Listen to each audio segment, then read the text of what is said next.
Hello everybody les amis, salut, c'est Sébastien sur Actualia, on YouTube et www.actualia.fr. Alors, il n'y a pas si longtemps que ça, je vous ai dit que le monde de la voiture qui devait migrer, soi-disant, vers l'électrique, parce que c'était l'avenir et tout, etc., eh bien, de plus en plus, donc en fait, eh bien, les constructeurs, comme les utilisateurs, reviennent petit à petit au moteur thermique. Voilà, et ils se vendent beaucoup plus de voitures thermiques que de voitures électriques. Et de plus en plus de toutes ces choses-là, eh bien, même les entreprises qui avaient misé sur l'écologie et tout, petit à petit reviennent en arrière parce qu'elles voient que ça sert pas à grand-chose. Le pire dans l'histoire, c'est que même certaines sociétés qui avaient misé sur le wokisme, eh bien, reviennent en arrière aussi. Et oui, ils se sont aperçus que toutes ces choses-là, ça ne servait pas à grand-chose. Mais aujourd'hui, je vais vous parler plutôt, eh bien, malgré tout, si vous aussi, vous voulez donc vous dire, bon ben, ma prochaine voiture, ça va être du thermique, attention à un certain type de moteur, donc qui est une catastrophe en termes de fiabilité. C'est le moteur PureTech. La catastrophe, donc, de la fiabilité du moteur PureTech. C'est un cauchemar pour les conducteurs, sachant que c'est le PureTech 1,2 litre, et sachant que, qu'est-ce que je dirais, c'est Stellantis qui a lancé ça, il a équipé donc énormément de véhicules différents, on vous en parlera aussi, et donc même si vous achetez un véhicule d'occasion, attention à ces moteurs PureTech. Le moteur PureTech développé par le groupe PSA, devenu Stellantis en 2021, a connu un succès certain depuis son lancement en 2012. Équipant une grande gamme de véhicules des marques Peugeot, Citroën, DS et Opel, ce moteur 3 cylindres essence a séduit par ses performances et sa consommation de carburant frugal. Cependant, derrière cette image idyllique se cache une réalité bien moins reluisante. Le moteur PureTech est en proie à des problèmes de fiabilité récurrents qui ont engendré une crise sans précédent pour Stellantis et ses clients. Les premiers signes d'une défaillance. Dès 2015, des cas de casse de la courroie de distribution sur les modèles PureTech 110 et 130 chevaux commencent à se manifester. Et oui, ce problème qui peut entraîner de graves dommages au moteur contre un PSA a rappelé plusieurs centaines de milliers de véhicules. Une litanie de problèmes arrive. Mais les déboires du PureTech ne s'arrêtent pas là. Au fil des ans, d'autres problèmes font surface, touchant différents composants du moteur. D'abord, une surconsommation d'huile. Un défaut de conception des segments de piston entraîne une consommation d'huile excessive. Au prix où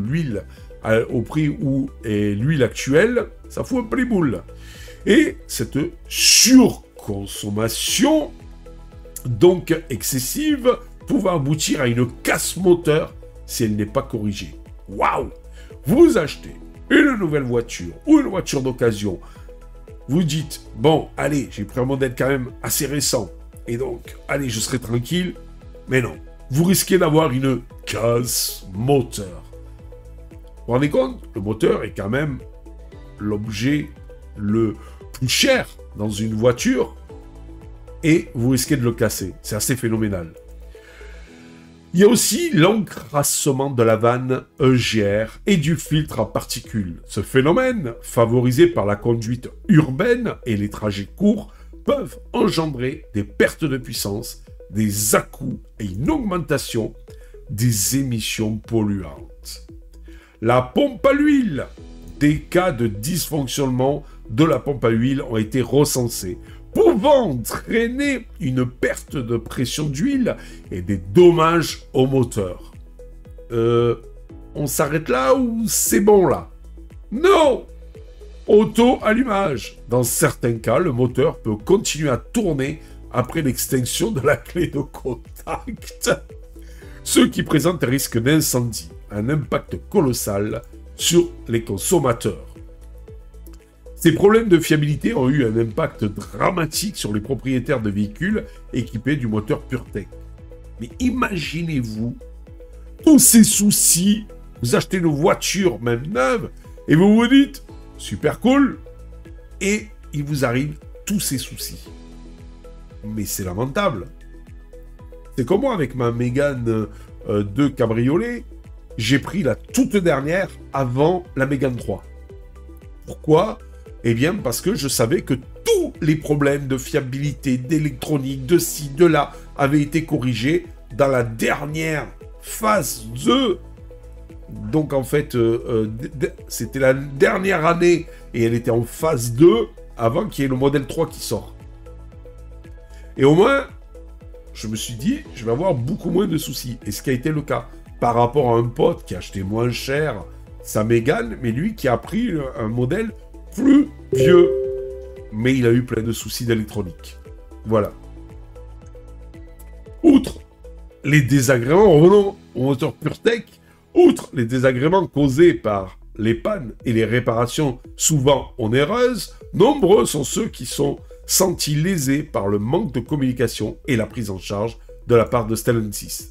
Voilà. Encore, chez Renault, avec la Mégane, au début, il y a eu des petits problèmes, des petits soucis d'électronique. Bon, c'est toujours embêtant et tout, mais là, c'est mécanique. Et Stellantis ne voulait rien savoir.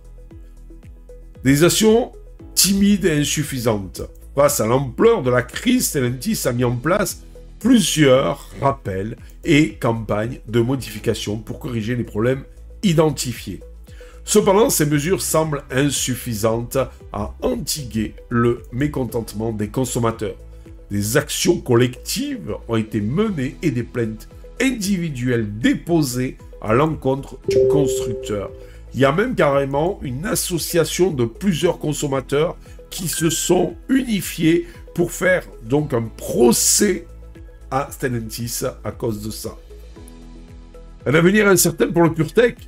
Tu m'étonnes, il est bourré de soucis. La crise de fiabilité du moteur PureTech a gravement terni l'image de marque de Stellantis et fragilisé la confiance du consommateur. En fait, ce fameux PureTech, il y a un rigolo qui a imaginé que si la courroie de distribution baignait dans l'huile, eh bien, donc en fait, ça serait mieux. Mais le problème, c'est que la courroie, au contact de l'huile, eh bien, s'abîmait et envoyait des petits morceaux de courroie dans le moteur. Et puis, je ne veux pas être méchant, mais ces fameuses courroies de distribution, soi-disant, soit plus souple et tout ça, c'est une aberration. Rien ne vaut les bonnes chaînes. À la limite, vous faisiez baigner dans l'huile une chaîne de distribution, ça aurait été bien mieux. Voilà, mais pas une courroie. Mais tout ça, pourquoi courroie? C'est pour se dire, ben, comme ça, il faudra la changer. Soit tous les 5 ans, ou soit tous les 100 000. Voilà. Encore un truc qu'il faudra changer. La courroie par elle-même, elle vaut que dalle, elle vaut 40 €, mais c'est tout la main-d'œuvre qu'il faut derrière pour la changer qui coûte un bras. Voilà, tout ça pour nous faire dépenser des sous. Donc, l'avenir de ce moteur semble désormais incertain. Alors que Stellantis continue de proposer le PureTech dans certains modèles, la marque a également pris le virage de l'électrification, ce qui pourrait sonner le verre de ce moteur controversé. Non, parce que maintenant, les gens, justement, reviennent de plus en plus au moteur thermique. Alors, vous avez intérêt, chez Monsieur Stellantis, à faire des moteurs fiables. Voilà, ça changerait un petit peu. Moi, par exemple, sur ma Mégane, le moteur que j'ai est considéré comme un moteur très fiable. Voilà, et en plus, le gros plus, c'est qu'il est compatible E85 à cause de ces injecteurs qui sont donc en fait qui ont une très grande tolérance par exemple, et que le fait que certaines Méganes donc avaient été faites pour être envoyées au Brésil, je crois, où on roule en E100, c'est-à-dire en éthanol 100%. Voilà. Et donc les moteurs ont été plus ou moins prévus donc pour marcher sur le 100, et donc avec très peu de modifications pour marcher sur le 85. Voilà, ici, in French, en France. Conclusion, le moteur PureTech, autrefois symbole de modernité et d'efficacité, s'est transformé en un cauchemar pour Stellantis et surtout ses clients. Cette crise met en lumière les limites d'une course effrénée à la performance au détriment de la fiabilité et de la durabilité. Le problème, c'est ça maintenant, c'est que on pousse de plus en plus les chercheurs à faire mieux, à faire mieux, à faire des trucs encore plus innovants, plus bien. Mais avant, quand par exemple une société, un constructeur, sortait un produit ou un moteur pour un constructeur d'auto, par exemple, il faisait des tests et tout ça. Maintenant, non, c'est la course à la performance. Alors, on sort des trucs, et puis on envoie ça sur le marché, et les bêta-testeurs, qui c'est? Donc, c'est les clients. Donc, un conseil, n'achetez jamais un truc qui sort. Attendez quelques années, 2, 3 ans avant, pour voir, donc, en fait, eh bien, si tout ça fonctionne bien, et le retour des clients. Parce que n'oubliez pas, c'est que le client qui a acheté dès le départ une nouvelle technologie, ben, vous dira si ça marche ou ça ne marche pas très rapidement. Voilà, tout simplement. J'espère que cette petite vidéo vous a plu. Je vous dis à vous pour une prochaine vidéo. N'oubliez pas le petit pouce en l'air, n'oubliez pas de vous abonner et de nous encourager dans cette belle aventure multimédia. On ne vous demande pas de sous, juste un petit pouce en l'air, de vous abonner et de partager cette vidéo sur les réseaux sociaux. Allez, je vous dis à ciao les amis. Bye bye. Si vous avez aimé cette vidéo, abonnez-vous, mettez un pouce en l'air, et partagez cette vidéo, merci, cela fait toujours plaisir.